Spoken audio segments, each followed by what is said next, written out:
Wannan yake cewa mutum ne wai yake aikin kafinta amma yana ƙara kuɗi wajen sayan kaya kuma ya sa riba.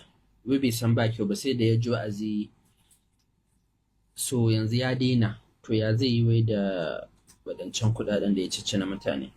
To, na farko dai shi haƙƙi da kake gani na wani, Allah ka raba mu cin haƙƙin mutane.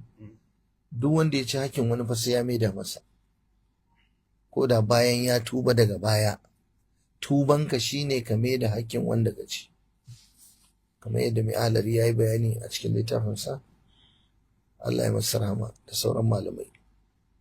To yanzu ka yi ka ɗora mutane kuɗi. To sai kai kiyasi ka ga nawa ka ɗora musu a cikin wannan aikin naka. Sannan suwa da suwa ka ɗorawa.